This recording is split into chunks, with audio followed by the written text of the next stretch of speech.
Hello, hello. Pete Oslin, Eric Staley here with Bending Rules, where we talk about all things entrepreneurial. We've got a guest here today, Jeff Megy. He's also been an entrepreneur his whole life, more or less, from what I understand. I guess that's what I'm going to find out in a minute.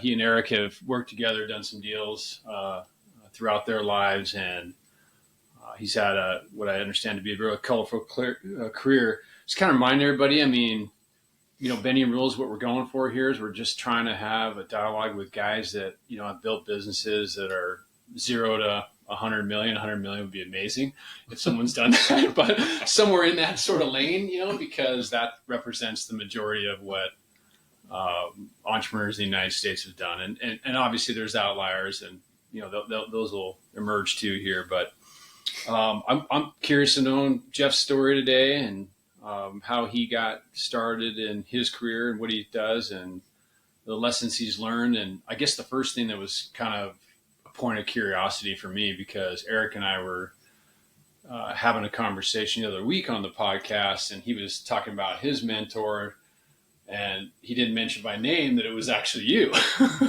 He said, I had this mentor and he kind of forced me to sell my car. And that sort of led to a lot of, that got him down the path of understanding the trade-off of money and return on investment, and why it didn't make sense to have this car that he actually adored at the time and probably could obviously now buy again if he wants. And so I thought that was kind of a cool genesis to his story. And so, like with you, Jeff, I was thinking, obviously we'll get into what you've done professionally and things like that, but did you have like mentors like that in your path that, at some inflection point that made you kind of realize this is what I want to do, this is what I'm going to be good at, and maybe just give me a little background of that and how that was set up, for you and your progression towards that, if you will, if you're cool with that. Well, thanks for having me, Pete and Eric. Been buddies a long time, and yep, I'm the bad guy on the car. Asshole. So glad you were an asshole.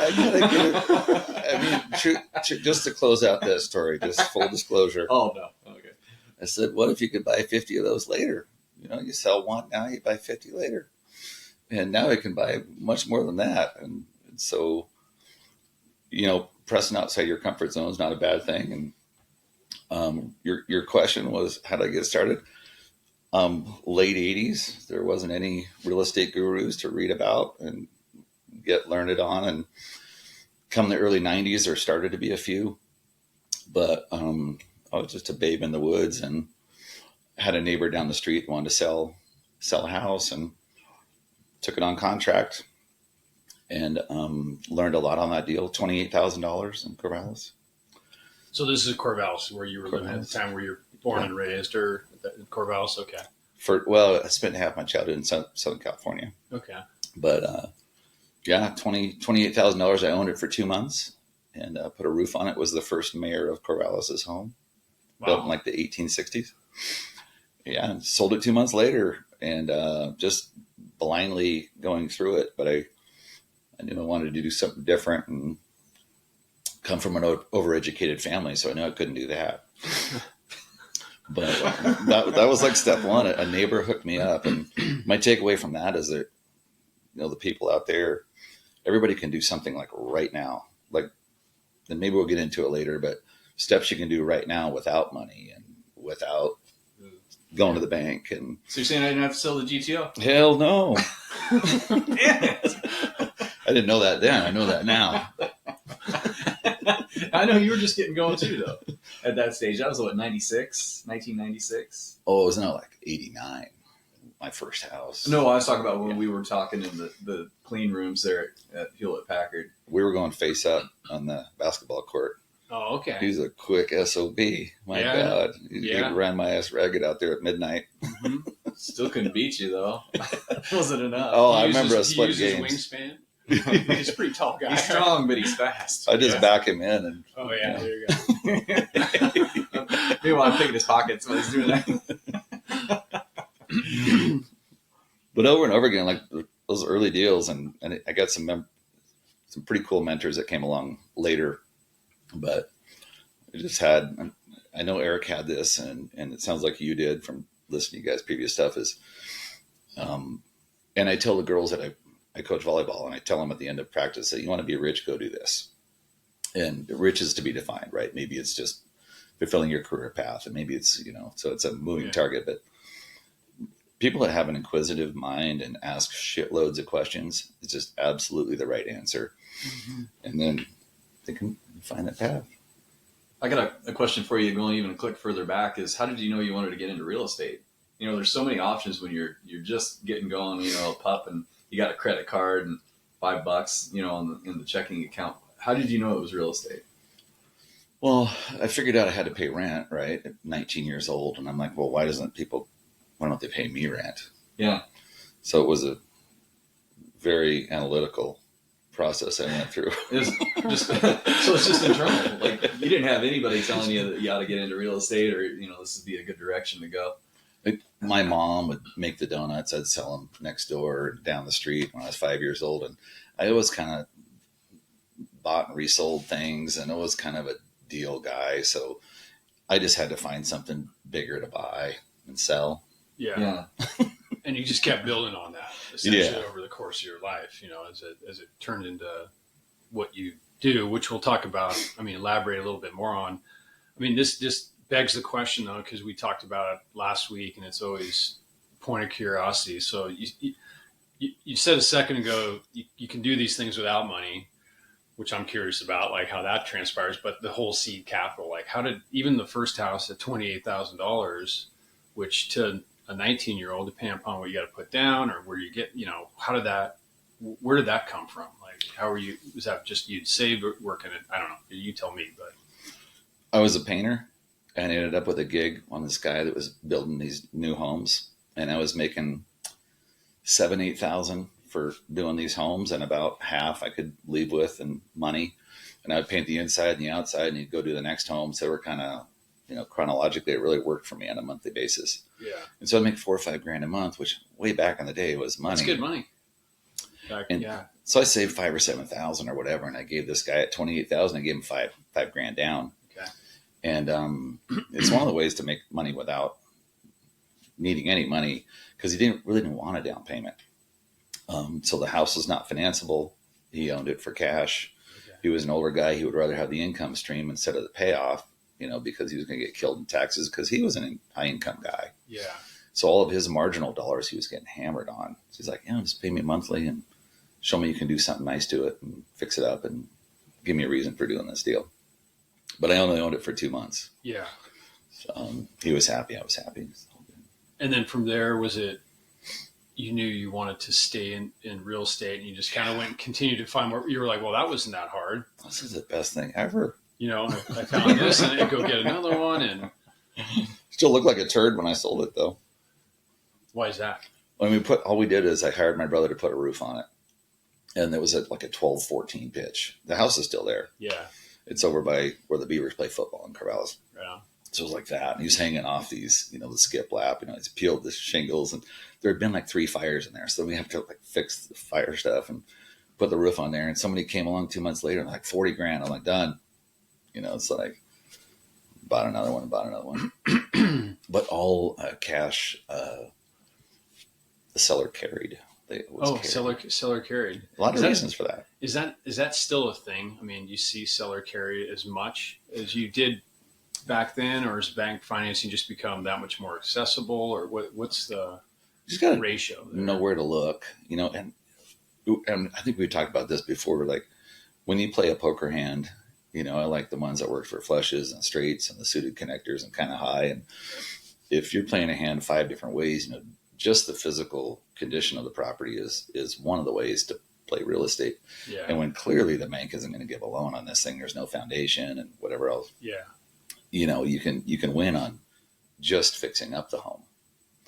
But as we'll talk about later, and he's done over and over again, is you can win big on contracts. You can control a lot of real estate with no money, just on how you word your contract. How you word your contract for the transaction itself? Yeah. Really? Huh? You can buy yourself months. Wonderful thing. And how long did it take you to learn that part of the business? Like, you started, you got your first house out.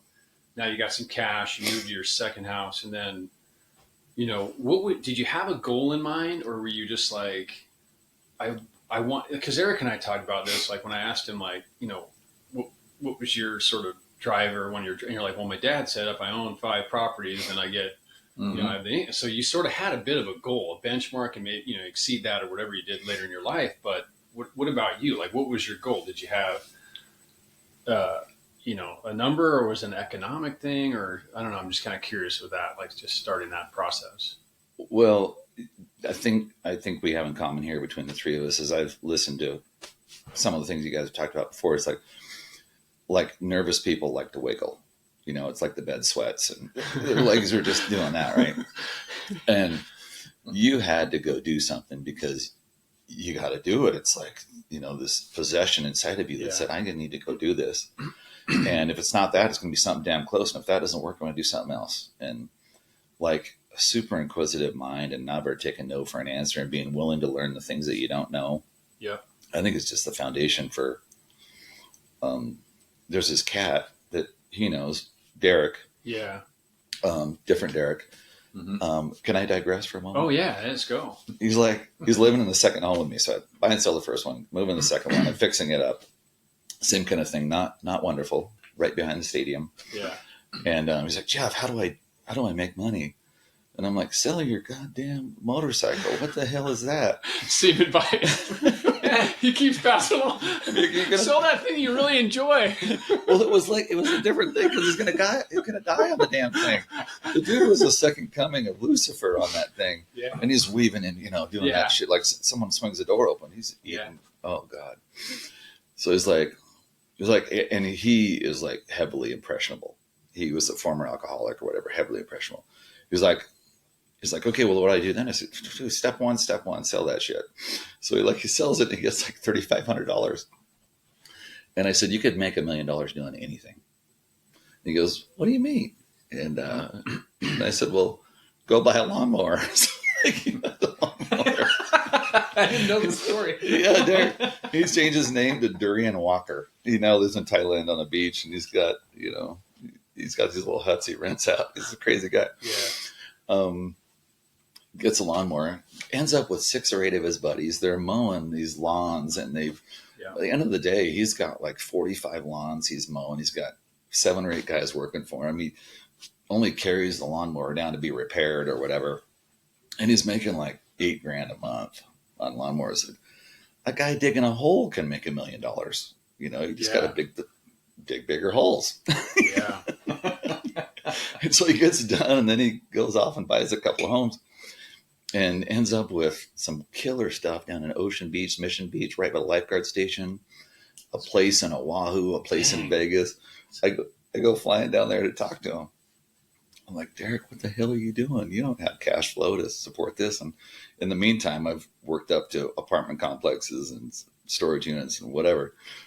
And he goes, dude, I got it figured out. Ninja loans, no income, no job, no assets. It works. You just say what your income is. They give you this money. It's the best thing ever. I'm like, dude, you're screwed. He goes, oh no, I'm good. I got it all figured out. I've got $5 million in assets. All I need is 5 to 7% appreciation per year. I tap that. I cover my negative cash flow. $70,000 a month. Of the $70,000 a month, 17 was lifestyle because we're going over a spreadsheet. Yeah, dude, you are sinking ship. A strong wind is going to take you out. Sell your shit. Did he have a motorcycle then too? No, he never bought the motorcycle again. Buy another lawnmower. So like it wasn't 3 months later. I'm like, go sell this shit tomorrow, right? Yeah. And what year is this? Just 2006. Okay. Right before the tsunami. What's that movie about the big wave? Yeah, because everything's good until it's like a better way to say it, till it's not, right? When the tables turn and the circumstances change, and we've all kind of lived through recessions, be it real estate or tech or whatever industry you're in. That was a dramatic one. Yeah. And getting through that, with those practices, I don't know how. I mean, a lot of people caved, and got crushed. And how does one understand when they've been accustomed to investing a certain way to sort of all of a sudden pull back?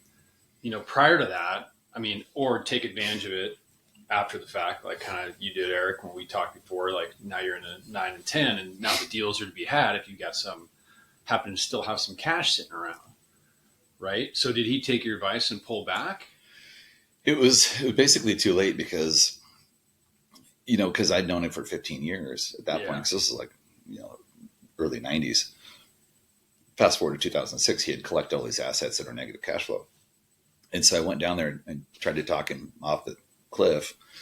And 3 months later, the big thing hits, and it's the worst thing forever for him. And they're calling me looking for him.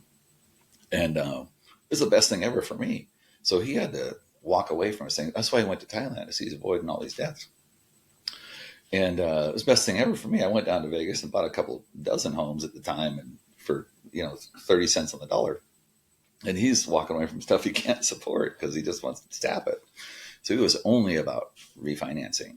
I mean, he was playing his poker hand only one way. And so depressed assets are a wonderful thing. Eric's shown that over and over again. I like the beater. The shit dinger. Shit dingers. That's my favorite deal. So were you playing your hand then in multiple ways? Did you have some, is that the moral of the story to some extent? Like, one trick pony. I mean, I guess unless you're really conservative, then maybe you won't be exposed, but then you're not going to have the upside if you're overly conservative, right? Yeah. So it was different classes of real estate investment over time. Is that sort of a bit of the, I don't know, the way that you went about it? Yeah. And I think you could say now, with the businesses that I've heard you talk about, Pete, you went in kind of this way, and now you're like, oh man, there's a lot of ways to do this. Right.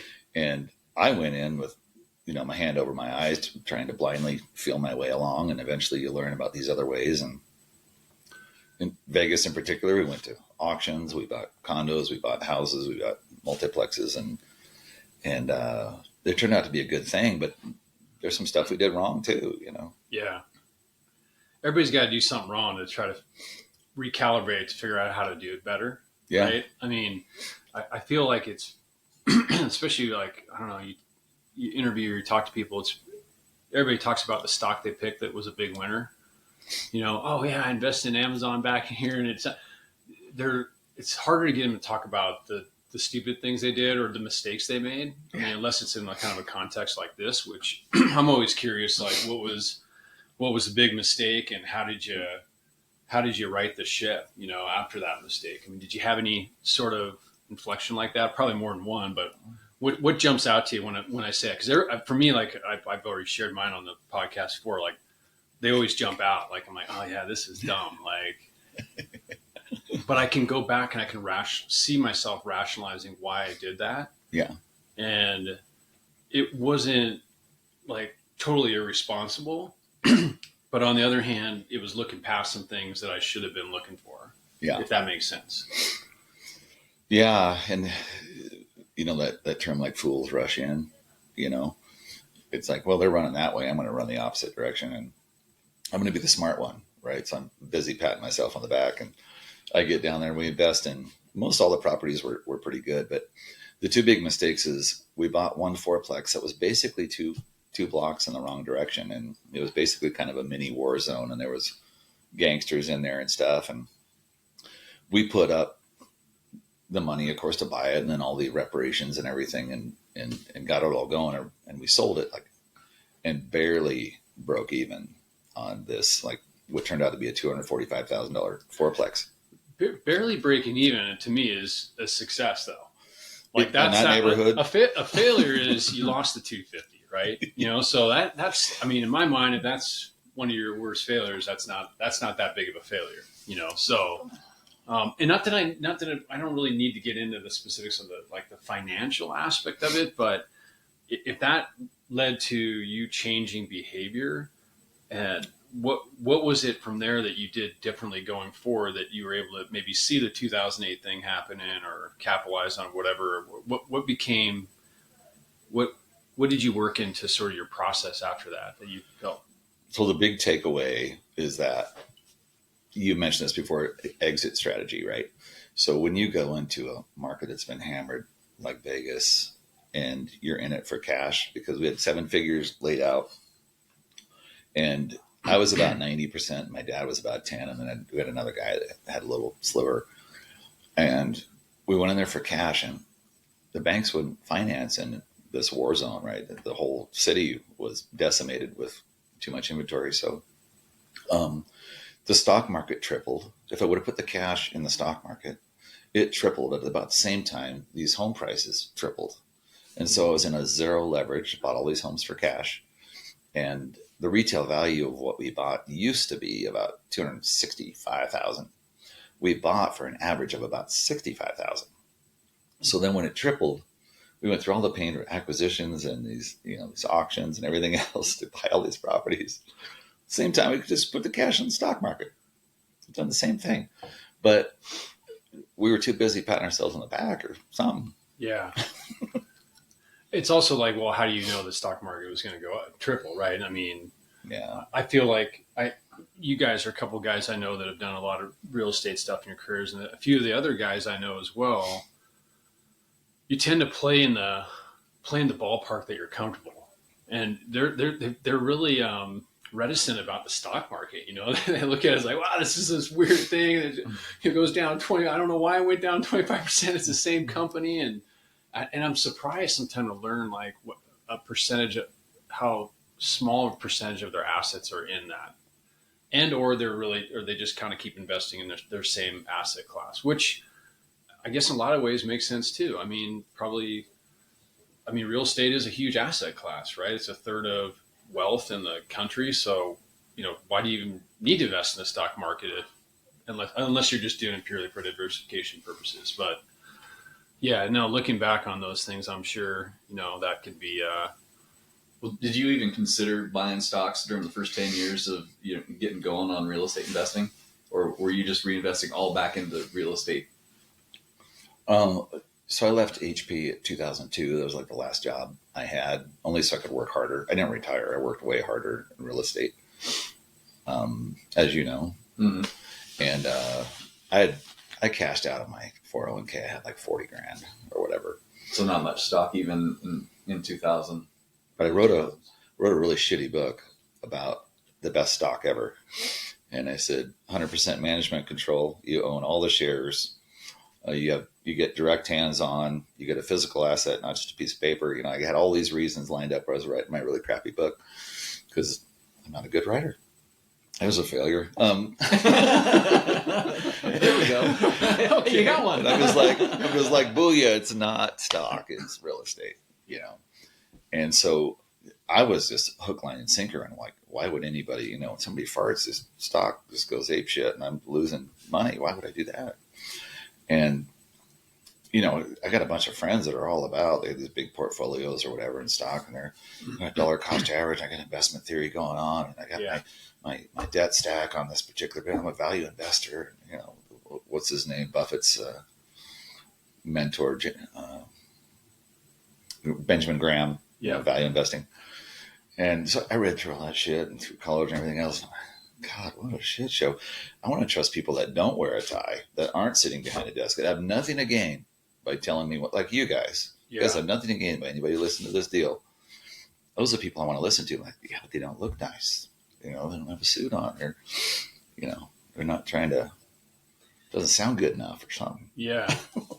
And that's something I want to bring up too, is that, as an up and comer, I had, the hillbilly conversations, and my dad wanted to own 5 houses. And so I kind of took that on subconsciously as a thing, but I didn't really have anybody that was really versed in that world of investing and having done it a little bit even, like in Oak Ridge, there was a couple of loggers that had their own logging company, but I didn't have really any guidance. And so I get to a point where, before I meet you, and I want to buy a place because I think it's a good idea. And I need a cattle prod like Jeff over here to come over here and just poke me in the nuts and go, great, I've been promoted. Yeah, I thought that's a decent nickname. Asshole to cattle prod. Yeah. How'd you guys meet though? Because he's in Corvallis, you're trying to dominate me on the basketball court. Oh yeah. That's where it started. So we're working at Hewlett Packard in the clean room, just manufacturing stuff, there for printers, it was, just a way to get some income, and you were just up and coming too. But the thing that I can't figure out, and I'm really stoked on, is that you showed up and just said, "Hey, let's talk about money," but you didn't have anything to gain by talking about money with me. Trying to convince myself, really. And it's, okay, so that's the answer to what I was going. That's the motivation, yeah. Yeah, totally. Because you had a duplex at the time, or a couple little things you were doing. It was kind of in the days of sell your motorcycle kind of moments with Derek and whatnot. But you had been doing it a little bit, and so then when you talk to me about it, I'm sitting there going, "Who is this guy?" You know what I mean? He's telling me to sell my redneck bank account, and does he really know what he's saying? And but yet, I lucked out because you weren't trying to take advantage of anything. I wanted to buy his car. I offered to buy his car. Did you? He's rolling it right now. He looks at me with a big smile. My car. I think he ended up with a better result there, actually. Excuse my French. I mean, it parlayed it into the next thing, right? So. Oh yeah, but had you been like somebody who was just talking, business and that sort of thing to take advantage, I would have been screwed, because I probably would have been vulnerable to talking to you about it, and you would have eventually taken advantage of me or found some angle to and that didn't happen. And I feel really lucky, when it's all said and done, that you weren't that guy. But why do you think you were that guy, besides just trying to convince yourself? Honestly, like, bare my soul, my dad died in 2015, and he knew he had something terminal. He took his own life, and he really was just brilliant. And 3 a.m. DXDT, he was doing thermodynamics, and he couldn't turn it off, right? And so I have some version of maybe without the academics. I was going to be an engineer, and I went most of the way through that, and I said, I'm not going to do that. But when you can't turn it off, and you got to find your own path, and you have a busy mind, and you really don't want to repeat. And my dad was he was always the smartest guy in the room, and he was a know-it-all. And so I had to do something where I was going to appear to know what I'm talking about. You know what I'm saying? Okay. Yeah. I'm replicating the father here. And, we all watch our parents intensely. And when they get that little freaking wiggle on their forehead, you're like, that fucker's mad at me. Yeah. Son of a bitch. Like you're doing right now. You got it going. Yeah. I'm not mad at you, though. I'm not. That's the interest one. That's not the bad one. Yeah, that's the interest one.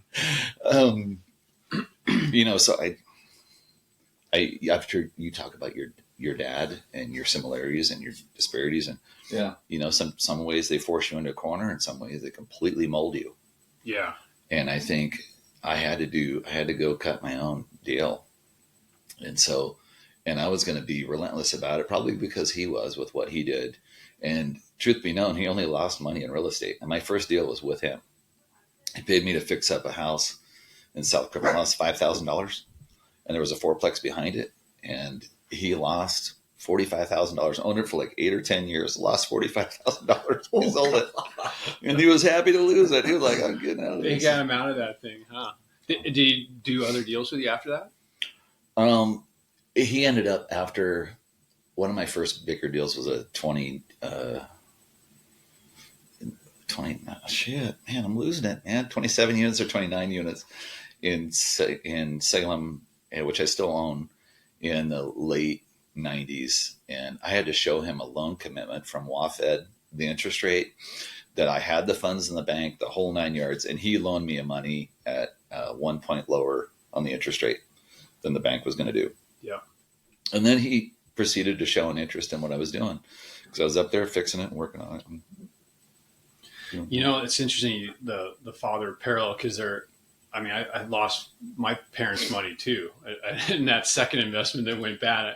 Thankfully, I made money in the first one and the more recent one we just had. So, gosh, they're the willingness to sort of support you. But one thing I think about, like, your stories and why what's to me is pretty inspiring, is like, and I for some reason I don't know why, it seems like the narrative is that it's so hard to be successful, and not everybody has the opportunities. I mean, you guys did it with so little capital out of the gate. And I don't know if the impression is that it's not, I can't scratch up that much capital, but I mean, you were a painter. You didn't go out and do something crazy, invest in Bitcoin and it tripled and now you got money. I mean, it was just I would say, lack of a better way to kind of frame it up, but the old fashioned way, and it's really refreshing because there are opportunities, and you just have to, I mean, it's the risk tolerance thing. It's all that kind of stuff we talked about before, but you were saying something of not being able to turn it off, and I had something to prove, or I don't know, but what do you think? Did you have any kind of chip on your shoulder? Like, was there ever the chip? Because we talked about the proverbial chip, and what's the size of that chip? Like, I got to do this because my old man, or whatever or I can't turn it off. But was there something else that you had to prove to somebody or yourself that led you down that path too? Well, we talked about this a minute ago upstairs before we started this. My brothers went to the best schools in the country and multiple masters, and my dad is a multiple MIT guy and 5 degrees and all that. And my younger brother as well. So I was already the black sheep. And then again, I had to come up with being an expert on something, even if it's shoveling shit, Yep. And so, yeah, I think the most successful, my business partner is like a multiple time world champion wrestler, and like a real wrestler, not like a fake wrestler. And was in the leadership of the Olympic Committee and all that for the last 10 years and all that. And whether it's my insecurity or his insecurity or another kid that I got started in the business, there's a lot. There are a lot of relationships where we're trying to get kids going. Right? And another one turned out that he started property management for me for the first time in his life. And he ended up really insecure about his parents as well. So you mentioned your parents and mine. And it just seems to be a real repeating theme when you have this underlying, you're just not quite okay with yourself and until you do some things and you try to put some water on the fire. And I just felt better and better when people started to believe that they might want to listen to what I say, or a little bit even, that'd be enough. Yeah. But the irony is that I don't drive a very nice truck. I don't dress very well. I don't need to have you don't have the tie. I don't wear gold. I wear that's one piece of gold. That's not why you're in it, for that result. But you did talk to a lot of people too in that clean room. I mean, it wasn't just me you were talking to. You would grab anybody by the shoulder and say, "Let's talk about money." And it was 12 hours at a time. Yeah. Well, we were bored as could be in that place too. I mean, it was an awful job, but you were grabbing all kinds of people to talk to about it. I noticed that it wasn't just me, and I was like, man, this guy, he can't get enough of it. And at the same time, some of those cats did really well, and some wrote a book about it, some didn't do it.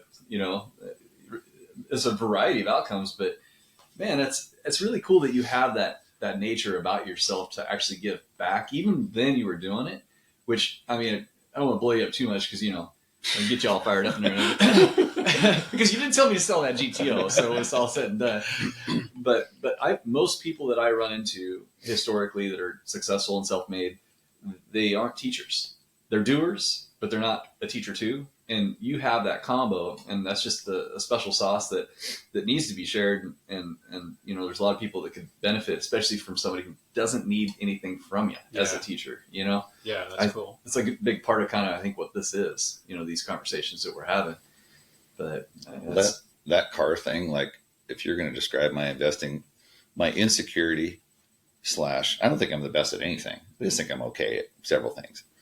And I think that's all it takes. And I don't think it takes 8 to 10 to 12 hours a day. I think it takes 1 hour a day of being totally focused and just babying it all along. But yeah, that whole thing kind of right out of the gate, and why you're doing it and where you're doing it.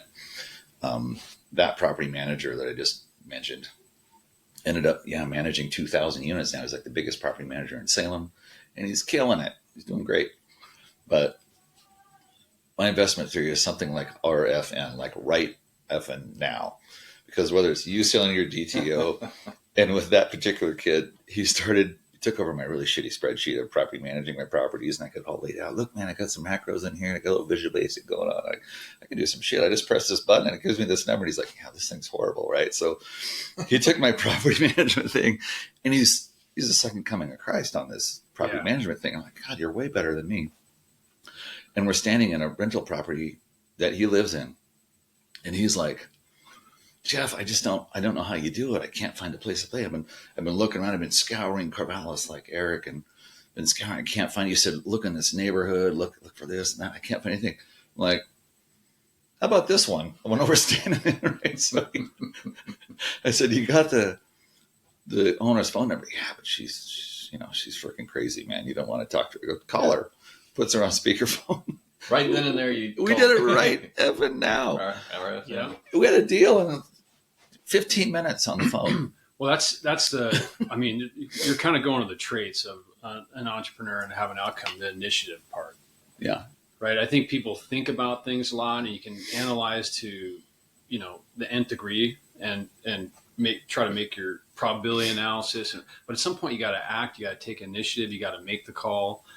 And that's, for some reason, I don't know why people get tripped up on that, because it's the first step to getting something going. Like, see if there's interest there. Like, I mean, even your old mill course with the whole Bill Smith getting that whole story, we'll talk about another time, but how you got that going, right? It's just, you got to make the phone call. It may not work out. RFN, actually, yeah, right there. That was right. RFN. Yeah, there's our new little acronym here. He got the deal for no money down, had time to fix it up, and all he really had to do was push his money into the improvements, or he was going to lose the deal, because he had to hit the milestones. And the seller was happy because they're high income individual. They just want to keep it rented in the meantime. And they said, fine. They tried to switch him up later, by the way. Did they? We wound up in a gunfight, and they brought a rubber band, and I brought a howitzer. You got her done. Well, you're kind of jump back to another thread we were talking on. You guys are giving me a little bit of inferior complex on like how I'm raising my kids, because I think all of us talked about like we had something to prove to our dads, or they were better than us, and here I am doing the opposite. I'm like, son, daughter, you got everything. How can I support you? Because you're trying. I'm trying to, because I always felt that with wasn't good enough, or I wasn't smart enough. There was always a bit of that angle with my dad, and I mean. And look, however you use it to motivate you, but it's just, it's weird how that psychology is there. I mean, like, when your dad maybe says he's proud of you once in your life, right? Yeah. And hey, if my dad ever listens to this, great dad, I love you. It doesn't matter. I mean, I'm happy who I am. I'm happy with who you are, but that's not how I'm parenting, right? I'm like, I tell my kids, I love them. And I'm like, I'm proud, because if they do, I'm proud. You got to cut that out, man. But it makes me now like, now it makes me feel like, shit, am I dry up on the love. I gotta come in and like kick the door down. Like, what's going on here? Get off your phone. But it's not my style, It's just not. I don't think it. And so now I don't. I mean, I guess part of my point there is we're going to derive. You have to derive a chip from somewhere, and maybe that's a common thread that somehow the three of us had. But they're going to find it, or they're not going to find it, or they're going to be, I guess, semi-wired that way or not wired that way. I'm not sure. It'll be an interesting kind of an experiment, because it's, it's a different type of parenting style. But I mean, I feel like I had to develop that a little bit. Like, okay, I had a little bit of that, something to prove to myself, and not necessarily to the world more, but it's mostly to myself. But some of it was that. I'd be lying if I said it wasn't all, there wasn't some piece of that was, totally. Sort of contemplated in that, When we were talking about that before with the chip on the shoulder conversation, I left that conversation and I was trying to find exceptions to the rule, but generally when I see it with other people and myself, it's usually the dad. The dad gives a chip on the shoulder to the son or the daughter. The moms are so nurturing and so beautiful and loving. Yeah. That it's just, generally speaking. Yeah, they let you win at games and shit. That's just wrong. but dad will, put it to you sometimes, in some way or another. I think that's like the chip factory is the relationship with the father oftentimes. Yeah. When you're standing there as like an 8 or 9-year-old kid, and you've done something wrong, and you're looking at your dad, and he's just going to beat your ass or whatever it is, right? And you can't stop from crying. And you're like, I'm going to show him a man. I'm not going to cry. Yeah. I'm going to show him. Yeah. And you can't control it.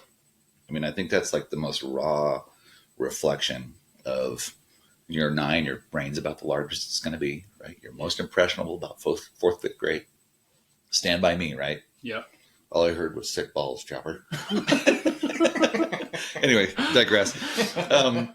And that's where you do this big framing thing. So, like Dreyfus says, am I the one that's in 4th or 5th grade, and am I that young impressionable kid still now as a 55-year-old? And I think largely we are. And so I think chip on the shoulder refers to the fact that I'm pissed. And I think for me, I was just more truly very insecure about who I was going to be and what I was going to do. And if I was ever going to be an expert in anything. And do I need to be an expert? No, but I don't want to be disrespected. So people screw with you and give you shit or whatever. But like for me, my red button is like the second they publicly disrespect me, I'm like, I'm going to show you what it's all about. Yeah. And it takes me a lot to get there. Yeah.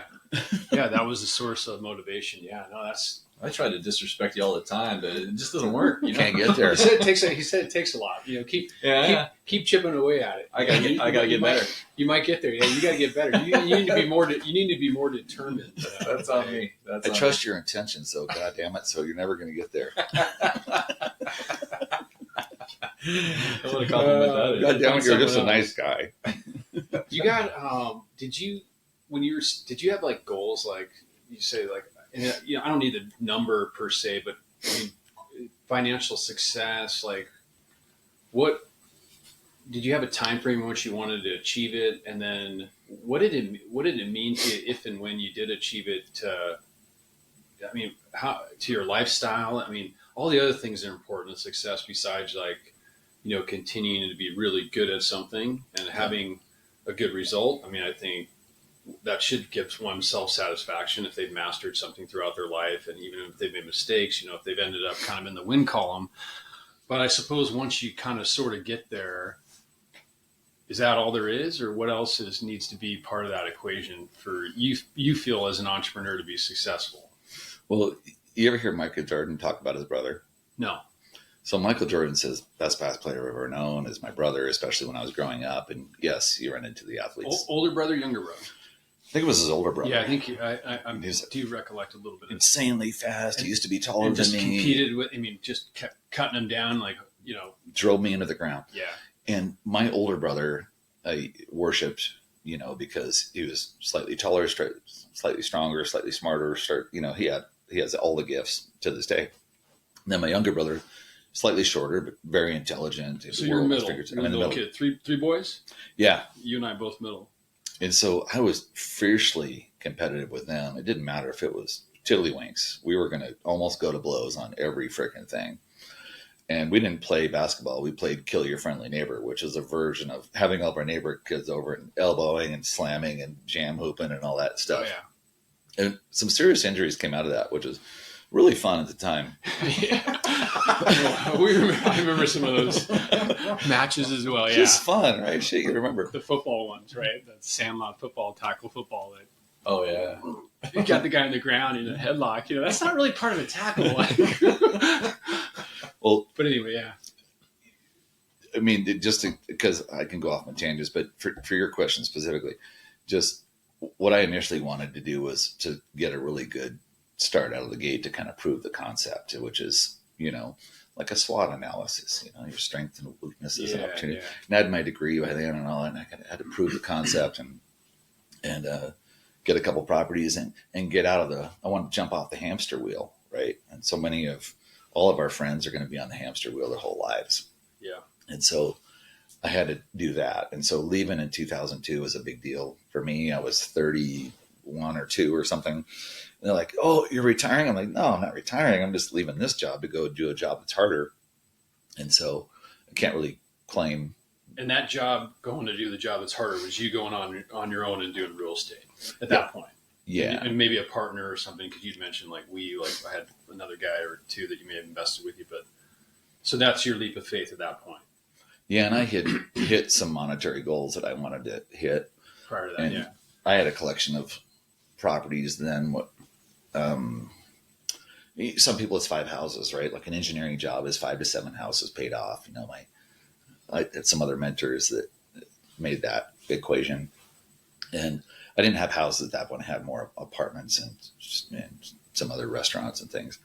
And so I felt like I could take the leap, and I was still nervous and insecure and, not full of myself. I wanted to be full of myself. Yeah. But your goal was to get out of the hamster wheel, and really. And so what did that mean? Like monetize that somehow?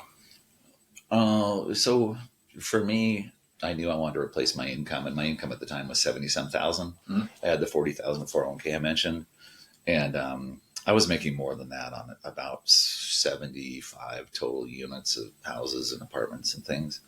And but I was buying in those chunks that I mentioned, like the 29 units all at once, and I had another 15 houses or something. But so many I bought. The first one I bought, I said, well, you can buy with no money down. The first one I put money down on, right? But I bought quite a few times without any money and just on contracts and double closings and there's really so much power, and something we haven't really touched on, but the power of the contract to control assets, unique to real estate, is so powerful that people can do RFN. RFN, yeah. I gotta get a tattoo of that shit across my forehead. It seems like you could teach a class on the contract aspect of it, because I feel like that information isn't really readily available. I mean, you kind of go into if you're just a novice and you're trying to buy something, you don't really know, like, wow, is there 10 different ways I could do this, and what are the key levers in order to sort of get this done? I mean, that would be pretty fascinating, to help someone set that up. And I'm sure you have already with some of the people that you mentored. You've said, like, property managers or other investors, and because maybe that's why I would have insecurity around real estate investing, because I don't have that sort of insight, And how long did it take you to learn that? I have to tell you a funny story, because you just triggered something in me. Yeah. You're a deep thinker. You didn't warn me. No, I know. Like, I was thinking about this before you get into this. Like, today, someone would say, "Okay, you're doing this podcast, blah blah blah. You ask a question, do this stuff like that." I'm like, "Well, why do I even do that? Like, why? Because honestly, like running companies, when you had teams that you're managing, which I've kind of been doing since 26." I'd get in a room with like 8 to 10 people, and you're their boss. Yeah. You got to get information out of them. Mm-hmm. And if all you're doing is sitting there rambling about your view of the world, but you're not asking questions. So I was thinking, like, it's just so natural to go in a scenario and be like, well, why? Because I need them to talk and give me information to make better decisions. Yeah. So it just carries over to my inquisitiveness, and probably you guys too, to make your investments. So anyway, I digress. What did it trigger? Well, because I have this deep-rooted insecurity, and because I don't like to be disrespected, and Eric knows this, and Jesse and Derek, there's about 15 guys that have all done their own version of real estate, and by no means have I done anything other than kind of trigger them to get started. But they've done it their own way, or about their shit or whatever. But I've had friends like who come over to Bend before, and we've run into some uppity investor or realtor or whatever, and they'll purposely, Jesse did it to me over here once, they'll perfectly start shit and then look at me knowing I'm gonna freaking unload and be like, oh, so you think you're an investor and blah blah blah, and they'll say something that's super snotty and whatever, condescending practically, and Jesse will just sit back and be like, okay, go. He can't help himself. It's going to happen. It just get me going. God, I got to just shut up. But that's like a bit of your, that's the fire and the passion that makes you continue to be successful, or want to be successful, or prove people wrong. And, one of my big curiosities with, like, why people end up with good results, or just kind of the traits, like, what are their characteristics? What are the traits? Like, the question I like to ask is, like, what 3 traits do you think are necessary to having a good outcome? Yeah. Right. And, you and I have talked about this, like, the relentless thing, and we riffed on that for a while. And, and certainly there's sort of pattern. I talk about this pattern recognition. I think, like, first of all, if I'm investing in an entrepreneur, like, what's the pattern recognition I'm looking for? If I want to make an investment that I want to see, like, but it's not a precise formula. And every time I talk to someone, I'm sort of getting something else in this thing going, like, wow, this is interesting. Because you've mentioned a couple of times this insecurity thing. Oh yeah. I'm insecure, which is, I think, first of all, it's great to sort of reveal that's an okay thing to have. Like, Whereas other entrepreneurs I've seen that they have just the opposite of that. Like they're super confident. I'm like, I thought, how are they so confident? Like, Yeah. You know what I say? Because I never had that level of confidence, but I wasn't going to let my insecurities hold me back either. You know what I'm saying? Yeah. One of my things that I use over and over is if you over promote something, it's probably not true. And so when these guys are coming across super confident, they're just faking it until they made it. Yeah. But they weren't all that confident, probably. You know what I mean? Occasionally you might just run across the person who has no insecurities, but if they're trying real hard to come across real solid, and then some of those guys wear suits, that's where you start going, what are you over promoting here? Right. I don't know if I want to listen to this guy anymore. Right. It doesn't seem right. Yeah, exactly. Yeah. But I'm just a skeptic or something, but yeah, over promotion can be a problem, sharing some of the insecurities. I mean, that's cool shit. Cause where's the chip come from? Yeah. The chip on the shoulder, Yeah. and if you don't have one, then are you going to be really driven to go down this road anyway? Yeah. So what would be those traits for you? Like you think are necessary? Like you said, 3 things I look for if I'm going to be an investor, let's say in somebody's project, or just that you felt were traits that, served you well, I should say. Well, I had a professor at Lynn Benton Community College, and he was an ex-colonel, had 10,000 guys under his command. And I would show up at his office because I loved economics at the time. So I was thinking, social science, and I could turn this knob and that happens, and I could change the supply and demand curve, and I could make all that. But this shit is for real because I can totally pick a statistic and defend it. Then I could do the opposite and defend that one. Yeah. And he was like, Megy, you're bugging the shit out of me. You're here every day or whatever. We just sit and talk about life. And he goes, you're going to be wildly successful. And I said, I've never heard that. Like my dad never told me he loved me or whatever. And even right before, he took his own life, he knew it was the last trip he's going to see us. And we went out to Florida to see him. And so this guy was like that, very strong leader, is like my dad. And so I'd bug him and I'd try to get whatever I could from him. He's like, you're going to be wildly successful. And I said, I've never heard that. B, my brothers are blowing it up with these masters and everything. And I said, you got to tell me why. He goes, well, you won't shut up with the questions, including the question you just asked me. And he goes, you have a hungry mind. You're going to feed it till you make it. And you will find the answer. And you're a rich man right now. You just don't know it. Love it. And so I love that someone kind of could, foreshadow that or already see that as so important to an outcome. And you as a young person wouldn't necessarily have even seen that as a value, right? You're like, oh, I'm just curious about this, or I'm asking a lot of questions because I want more information. Yeah. So that's a huge one for you, right? The fact that and that led to a lot of question around the deals or whatever, the structures, can I change this contract? So ask. And then you have the best understanding that you could possibly have. Yeah. Still needing to take the risk, so you got to have still have a risk profile, but that's pretty cool. And I don't really, so that's I one. had to figure it out. That's one trait. You feel like be inquisitive, ask a lot of questions. And then I don't have any close friends I don't get anything from, or I don't admire their traits. I don't have any. Like, I can't just sit and chew the fat. I can't just talk about things that don't matter. Yeah. So I think that it's an old adage, surround yourself with people that you want to be like and whatever. But I'm looking to further myself. So I tend to kind of tailor it towards the general direction I want to go, which I'm not always clear on what that is. Yeah. But even looking back now, because at one of the businesses we have now, there's about 135 employees, and then another business, there's about 35 employees. So of that 180-ish employees, I can tell you there's 5 that are freaking going to set the world on fire.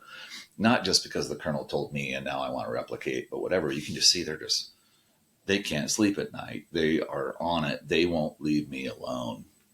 And I'm just like, hey, you got to shut the hell up. You're at that point where like, I want more time. I'm cruising, I'm traveling, whatever. Yeah, good for you. Go get it type of thing. No, but obviously you've helped them along and you sound like you're mentoring them. That's good. No, so you see it the same as in these people too, right? And now that you've seen it sort of, work out for yourself in a meaningful way, And I don't want them to go do jobs. I don't want my kids to go do jobs that they want to do. I want them to do every shit job out there. And then like the old rental van that you bought from Oregon State surplus, and now you're driving around because you can't afford anything else, that little buzzer that goes off. Yeah. Beep, beep, when you back up. Yeah. I want them to back in. So then now they're very clear on all the shit jobs they don't want to do. Yeah. They become increasingly clear on what they might want to do. That just takes time too. Yeah. Yeah, that can't be overnight. They're going to back into that bitch one way or the other. I'm pretty sure I don't want to do shit work with you, Dad. Okay. Took a while to get there. Yeah, that's no. I like the the inquisitiveness that you kind of said something else, like reading between the lines. You're like, I don't want to be in meetings or with people that are wasting a lot of my time. Yeah. And I hate meetings. That's another one for me that's been a big driver. And it was kind of, I was curious to hear how important that is to you, because I hear you sort of say it, because I remember when I did work in corporate America, or even after my last company was bought, and I had to, we had to earn out and the whole thing, and I had to go fly to New York and sit in these meetings with the bosses, and, I'm now at the exec table. It's just such a waste of time. You do like a 4-year postmortem. I just couldn't. No, it was a 2-year that actually got negotiated down to 1 year after the first year, because the CEO, he called me up. We made our earn out the first year. It was only about 20% of the deal. We had an 80% payout, but he goes, let's just call a spade a spade. Like, you don't want to be here. You're not. I'm asking you to come out to meetings. You're like saying no. I'm your boss, basically. And that's what it was. I've been it, and I wasn't looking for this outcome, but long and the short is he ended up like saying, why don't we just accelerate the second year of the earn out, and we'll pay you guys out. Just help me with these things. And so we kind of renegotiated. So that all got done. I didn't have to stick around even for the second year. Nice. But I was already at this point, right? I'm over 50, and I'm kind of know myself a little bit better, and know that I really just can't. When I'm younger, I could tolerate those meetings a little bit. You know what I mean? You can kind of sit because you think you're going to learn something, and there's probably something to be learned. But by the time you're in your 50s, there's not as much to be learned, especially if you're not aspiring to kind of have this big corporate career. So I know there's a question in there, but when I'm listening to you and the wasting of the time, I wonder if that's a common thread too in the pattern recognition. Because like I know you don't like to waste your time, Eric. Like you kind of went down, charted your own path. Like you took that job here in Bend. You said it lasted a week. You're like, I can't do this, right? Yeah. And you went back, and then you started going down your path to real estate. And there's something about you got to have that. You got to have that piece in this equation, because otherwise you're willing to tolerate a lot of bullshit, and nonsense, and that's it. That wastes time. So did you have this trait in you at a very young age? Like when you were working for HP? Oh God. I mean, was that just like did you feel like someone was just like killing you every day when you were working there, and you just needed to get out? Cause there's a lot of wasted time. I mean, well, they call it's like PhD syndrome. You go into these meetings with a couple of, IC designers and a couple of Emmys and a couple of double E's, and it's a pissing contest. They're going to lay it out on the table and see whose is the longest, and they're going to explain to you why you're exactly wrong. You got to listen to every single one of them. And I'm just like, head back, mouth open, and I'm not here for a pissing contest. Yeah. You guys aren't headed anywhere with this. So if you can't get there, because I was an R&D manager, so I kind of had to employ whatever it is they came up with. Yeah. And so if you can't say it in 5 minutes, and have me ask to further discussion, I just don't want to have a discussion, because that's, meat and potatoes, that's max 5 minutes. And I think that management style, that trait, sometimes that like annoys people, because like it seems like you're insensitive, that you don't want to listen to them. Guilty. Talk about kind of stuff, but it's just really efficient. Yeah. And I'm assuming, just kind of getting to know you a little bit, that when you run your companies, you run these sort of tight meetings. Like you got a 35 person company, 135 person company. I remember this thing like with Andy Grove with Intel, like he'd go in a meeting with this, like a little alarm clock stopwatch, and it'd be 30 minutes. He'd go, ding, and he'd hit it right when the meeting started. And you guys, if it was a 30-minute meeting, it was the chess clock. And then he'd be like, okay, we're done.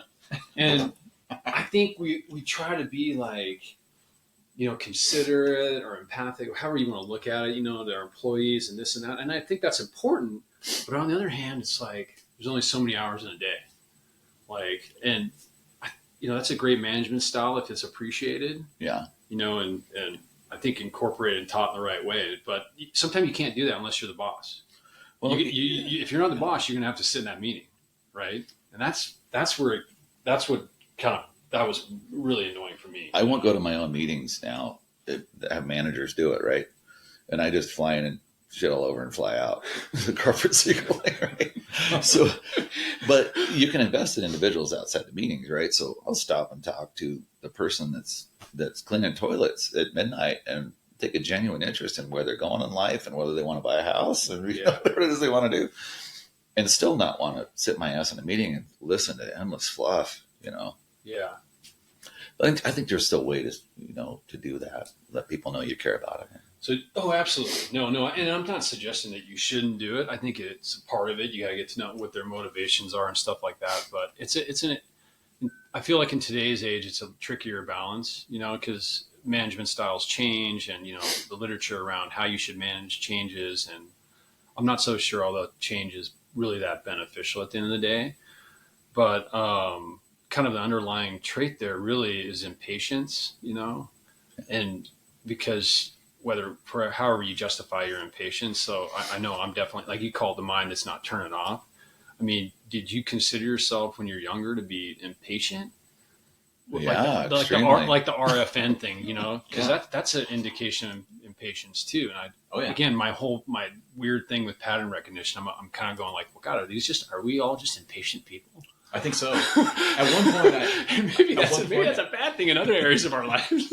I admitted to Jeff one time, and I thought I was saying something bad about myself. I was like, man, I'm just an impatient bastard, and Jeff goes, that's a good trait. And I never looked at it. See, that's the same sense. That's a good one then. Horrible insecurity, I think, is the best thing ever.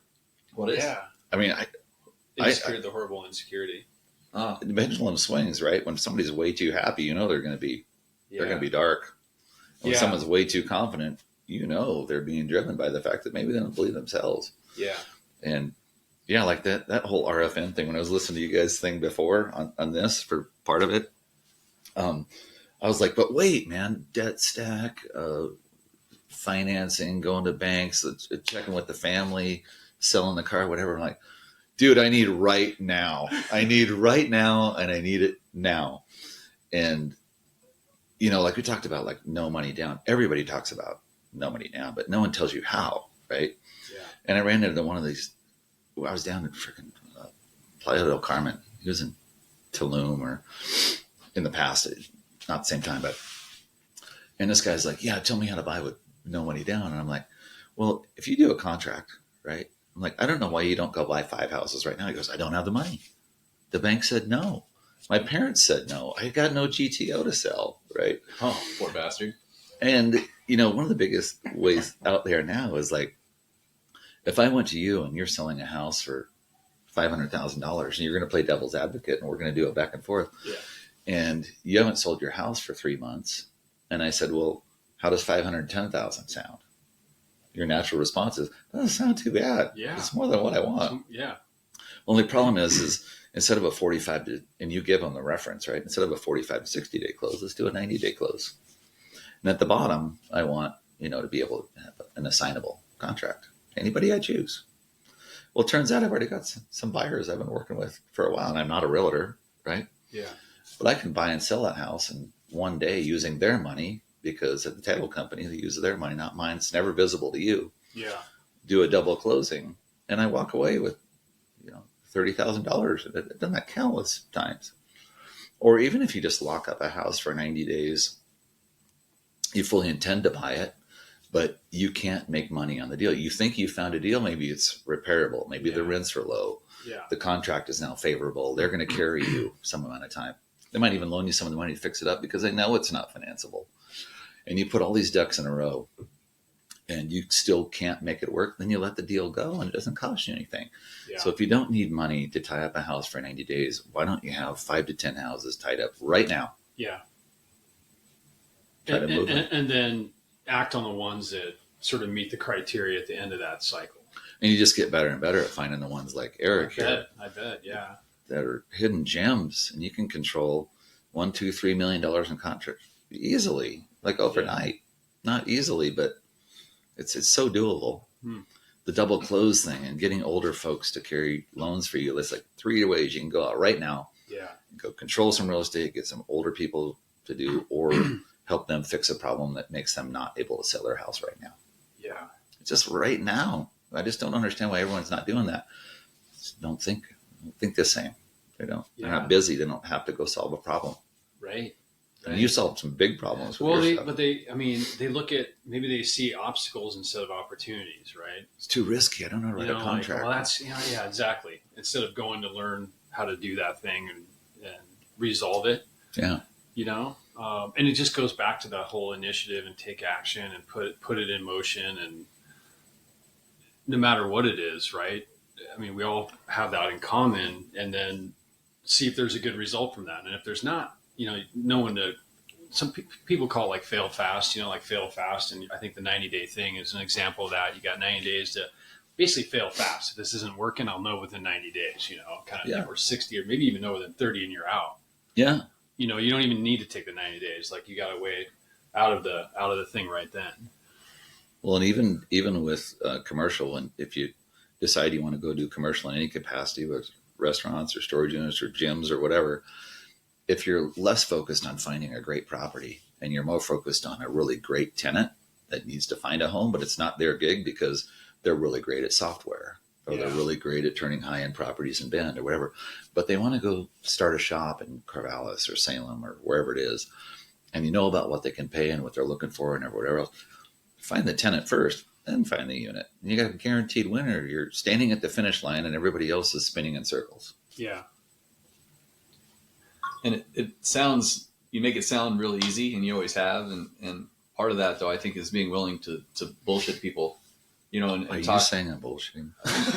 Well, it's an Oak Ridge term, really. You can smell it a mile away. He knows me. No, just talking kind of endlessly and aimlessly, sort of like what we do sometimes here, is to kind of, sometimes there's nuggets in there. In that conversation that you wouldn't ever expect. Or it might be not the person you're talking to who's cleaning the toilet at your gym, but his cousin has a business in there. And all of a sudden that turns into something. But you just have to be, genuinely open to talking to people. Bullshitting, I guess, is, it may have a negative connotation, but the point of it is it's not necessarily a waste of time to talk to everybody. Yeah. So that makes it a little easier. You don't know where the source of the good information is going to come from, or the inspiration or whatever. And Right. Just sort of, wrapping up our time here, like, just the whole takeaway today, like, one of my big ones is this whole inquisitive thing and how that's such a common thread. And I'm going to challenge that with some of the other entrepreneurs I know. I'm just curious, did everybody have that, or did they just sort of, did someone mentor them into this area and then they just took off with it? Because I think it might be really one of those key things that you just need to have in you. And if you don't, you're a sinking ship at some point, because you're going to miss something, right? Because if you're not, you're going to miss the 2008 crash or the 20, whatever other correction. Like, you won't see the signs because you're not paying attention. You're not inquisitive. And you're just going to kind of fumble your way into that next thing. You still might, even being inquisitive, you still might get hit with it, but at least you sort of saw it coming, But just kind of wrap. Do you have some, Eric? Oh, I was just going to say something about Jeff. Is that one of the compliments you told me that your dad told you at one point is that that you're good with people. Yeah, probably your only biggest compliment. Oh, okay. Yeah. And so that's another one, huh? Yeah. Yeah, and you really are, though. Like, and that's, turns out I'm not, but yeah. But I believed it. Yeah, thank you, though. You're trying to get a tear out of me, or what? Hugs later, but something about being good with people, I like about that compliment is that oftentimes it means seeing life from their perspective, to be able to have a conversation with people. Yeah. You can't just always be seeing things straight from your own eyes and trying to just, it's too myopic, that way. And, yep. And so when you go into a deal and you see that this house, these owners have these problems to solve, you've already started solving those before you even really had 10 minutes of talking to them, and you're fast at that. But it's looking for a mutual solution, and that's something that anybody could work on as a skill. and I call it bullshitting, but it's also, you're just trying to navigate what problem you can solve. Mm-hmm. Something I'd love to hear you guys talk about too is, I think there's a huge piece that all of us as done, we have strongly in common. And that's like, you guys forewent something, the car, family's money, your own time and everything. Yeah. I mean, the whole delayed gratification thing. And I don't know if you guys have read about the marshmallow test. Yeah. Yeah. Michael's marshmallows. Yeah. It's a big Stanford study, right? In the 60s. Yeah. Been around forever, but that same 1 in 10, you talk to 10 friends, almost no one's going to do what you guys have done. And it's way less than 1 in 10. And so you got to talk to everybody to get your nuggets. And if you really want to help them, you got to talk to a lot of people to help them, even if you're only trying to convince yourself by doing that. Yeah. This Michael's Marshmallow is a podcast. I think it was Radiolab or Freakonomics. I can't remember which one it was, but it's the little kids are like 5 years old, and they put a marshmallow on the table, and they say, "Okay, kid, now you can turn around in your chair, and if you don't eat that marshmallow for the first 2 minutes, when you turn back around, we'll have 2 marshmallows for you." So it's a 2x return on your marshmallows, and it's really difficult for kids to do that. Yeah. And the one I read was like late 60s controlled study. They didn't tell them what the reward was going to be. It was like a 4th grade class. Yeah. I hadn't heard that one. Yeah, it was like a formal thing. I think it was Stanford, but maybe somewhere else. Yeah. The Stanford marshmallow test. They walk in, they take over for the 4th grade teacher. They're wearing lab coats. Yep. They're like, "Listen, we're going to put something in front of you. Try not to touch it. We're going to leave for an unspecified amount of time." Turns out it was 15 minutes. Yeah. So the kids all get ready and they get their hands up the side and they put the marshmallow in front of them. These kids are like, "This could be like I want that 2 hours." Well, in the 60s, marshmallow was a big deal, right? It was a new treat. Yeah. And so then they only left for 15 minutes and they came back, but they filmed them the whole time. Yeah. Immediately, like half of them were like, they didn't tell them what the reward's going to be. And then like another 20, 30% of them, 40% of them ate some part of the marshmallow, but left most of it, right? Yeah. And only like 10% of them. Well, fast forward, they're looking for the correlation in the next 30 years. They track the kid for 30 years. Oh, yeah. That's pretty fascinating. Turns out the success correlation was very big. It was shockingly determined on how their outcomes on education, health, finance, relationships, and life. I mean, truancy, going to jail, like it was so predictive that they did a follow-up one, which is really interesting too. And they said, "We're going to promise you a treat afterwards." I remembered it as another marshmallow, but they did. They gave him another one. They just didn't tell him they were going to give him another one. But this follow-up was really cool because they said, we're gonna treat you with something better if you delay gratification. And then they take the initial prize, it's gone. And so if you think about parenting as a kid, ooh, twist, right? I mean, I got goosebumps when I heard that because I was like, this is so determinate. This delayed gratification at such a young age is so powerful that it was almost like it's just nature. You're born that way practically because you're 5. You haven't really developed a lot of skills at that point, but some parenting. Well, just imagine you got parents that go, "Hey, you know what? Yeah, if you buy that lawnmower, or I'll buy a lawnmower for you." And, I can't think of the example, but they basically don't perform and they take away the initial incentive and they're not consistent with that. That kid coming up from that household is really struggling to actually believe in that delayed gratification. Yeah. And that's tragic. And it's kind of aside from whether they're insecure or they have a chip on their shoulder, or whatever else is, can they fight their own desires for a reward that's unspecified later? And I'm really glad you brought this up. I mean, this is another one of these traits, because there might be 10 that we have that we don't know, but they just get uncovered the more we talk about this stuff, because the whole delayed gratification thing, it's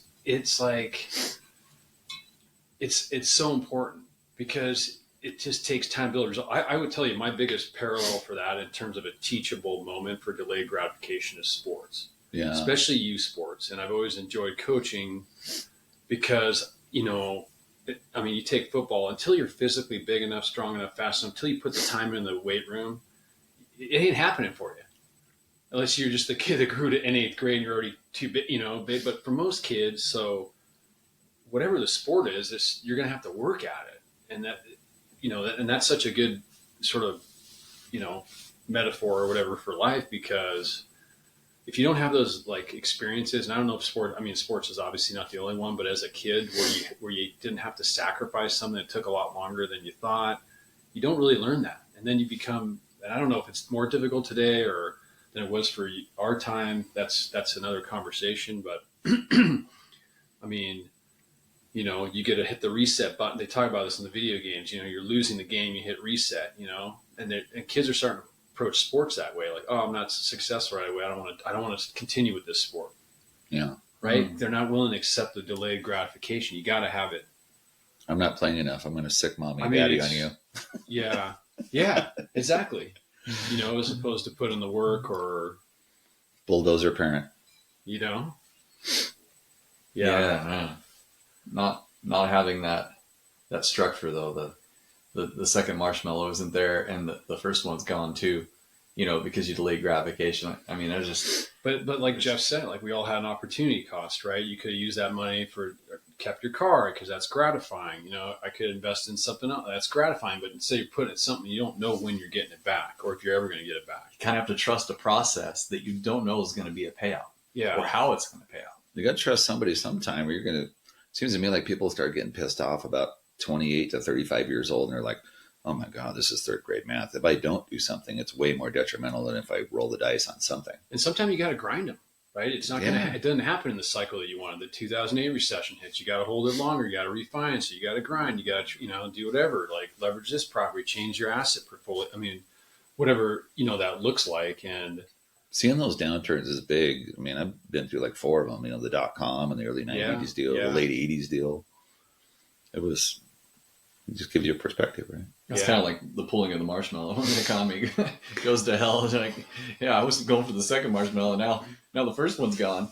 You know, what am I delaying all this gratification for? I should just buy a jet ski right now. I'm a doomsdayer though. I'm gonna bury a freaking trailer truck here pretty quick. I've got an excavator. What are excavator. Yeah, you're like what do they call like when you're sort of survivalist or whatever? Prepper. Yeah, prepper. You're going that way. Yeah.